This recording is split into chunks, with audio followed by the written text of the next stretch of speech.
Okay, this is Galaxy Force 2 on the Sega Saturn. I'm looking at this really as a response to Steve Benway's video the other day about Gale Racer on the Saturn. And in that video he talked about the superscaler technology, so the arcade board that was responsible for games like Rail Chase and Afterburner and I think even Outrun, or it might be Outrunners, one of the later ones, and even Space Harrier. And it's a really nice technology that Sega developed in the arcades for pushing around loads and loads of sprites and scaling and I think even rotating them.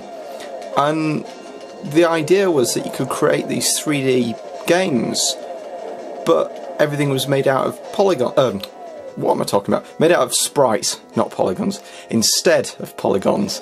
And as you can see, it's gorgeous. This particular version is the Saturn one, and it's an import game. Sadly, it only came out in Japan. It didn't reach Europe, and it didn't, as far as I know, it didn't reach the US either.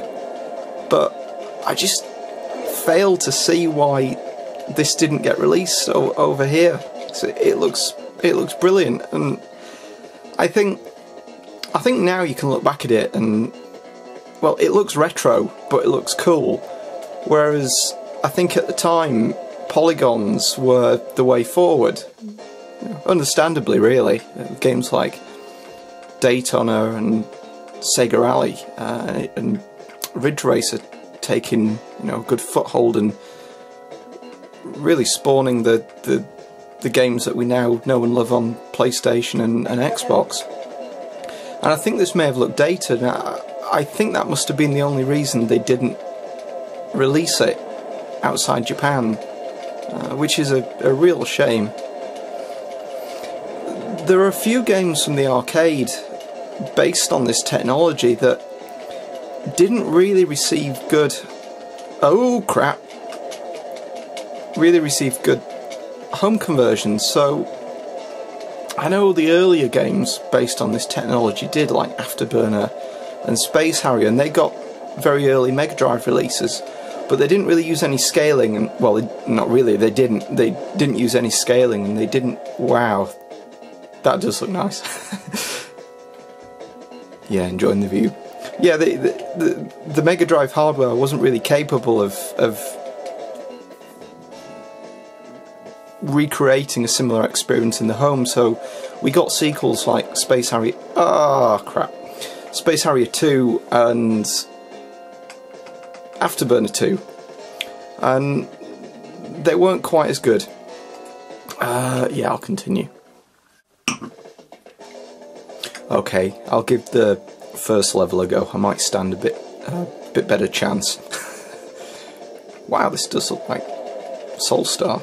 But yeah, as I was saying, Afterburner 2 and Space Harrier 2 were fairly good games, but they were graphically not as good as the arcade originals. But the later games using the technology like Rail Chase and this, the home conversions, well, at least the home conversion of this on the Mega Drive is not good.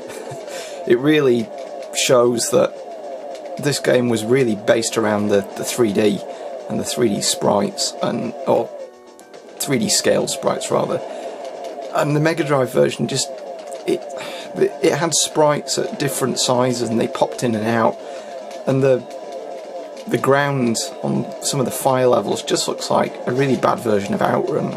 Not a really good home conversion. But by the time the Saturn came around, it could pull off this graphical trick. Oops, don't hit the scenery. Oh, don't shoot me. Oh crap, there's a lot. Oh, hang on, where am I going? Ah, yeah. I think Soulstar may have borrowed more than a couple of things from this game. Ooh, big robots. Yeah,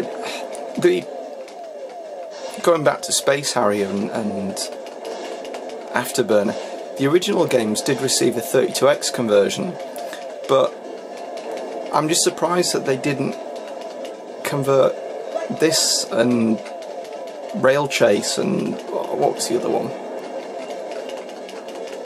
Gale Racer, of course, that was Benway's original video. I don't know why they didn't come out in the 32X, because I'm sure these would have sold that machine better than Outrun. No, oh, even Outrun might have, but oh crap. Games like Space Harrier and Afterburner, which had already had sequels on the Mega Drive. And yeah, it's just a shame. The Saturn really was originally developed as a... Oh, hang on.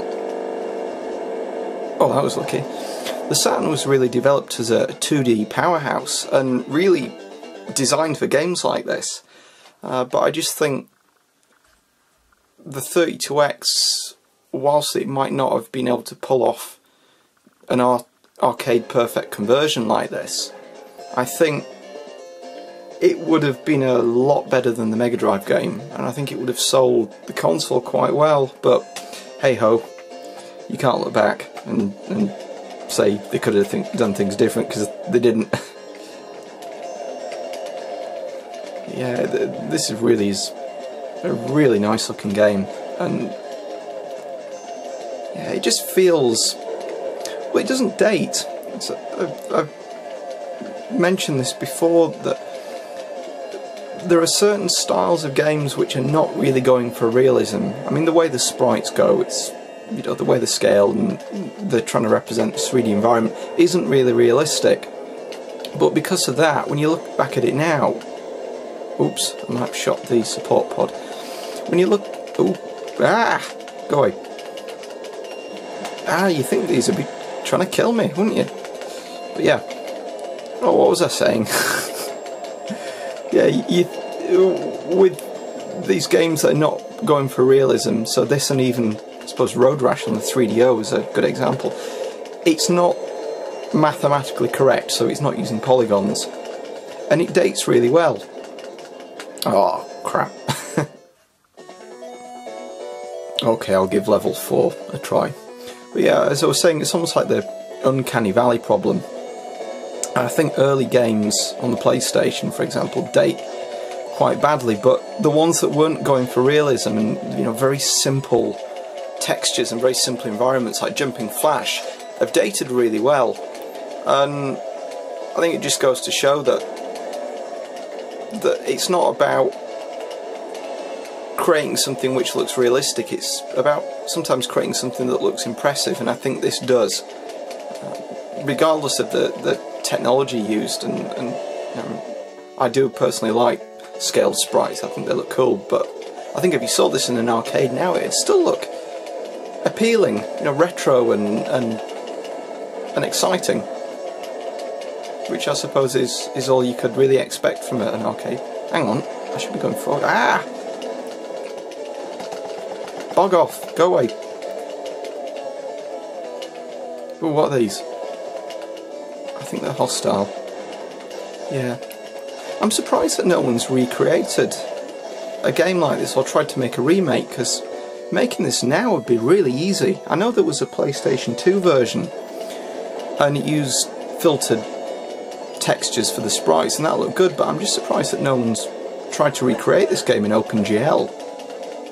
Other than, I suppose, games like Iridion on the Game Boy, not Game Boy, Game Boy Advance rather, but they didn't really scale the sprites. It was just it was almost like a video that was being played in the background. Yeah, I think this would be quite easy to do now if you use something like OpenGL and just were able to... I'm not sure how you'd store the levels. I think you'd have to come up with some algorithm, because I think placing all these sprites individually would just be horrendous. But you could do it. You could do it really easily now, and modern hardware wouldn't even break a sweat at this.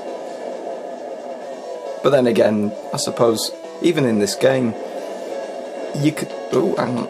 You can see why there was never a... Uh-oh, I'm on fire. You can see why there was never a sequel, because really there's only so much you can do with these sprites. Maybe there's someone out there who's got some imagination. I can do something different, but I can see why it's it fizzled out as a game style. There are a few more Japanese games that were really arcade conversions on the Saturn, and the other one that really is close to my heart is Chase HQ, which is one of those games that received, well, okay home conversions like on the Amiga, but they weren't as good as the arcades. But the Saturn version is really good. It's not arcade perfect. If you look at screenshots, it's not quite the same, but it plays more or less identical. And then you've got SCI, which is Special Criminal Investigation, on the same disc, which is a really good game too, but I don't think it quite has the feel of the original Chase HQ, so I might look at that next. Anyway, this has been more of a waffle than usual. It's certainly not really a gameplay review. I think if you can play this somehow, then I think you'll enjoy it. That's all I can say on the gameplay. It's a lot of fun, but it's quite repetitive. I certainly wouldn't pay a lot of money for this if you can get it off eBay for the Saturn, although you'll need one of those action replay cartridges to play it. Right, definitely going to leave it there. Thank you for watching.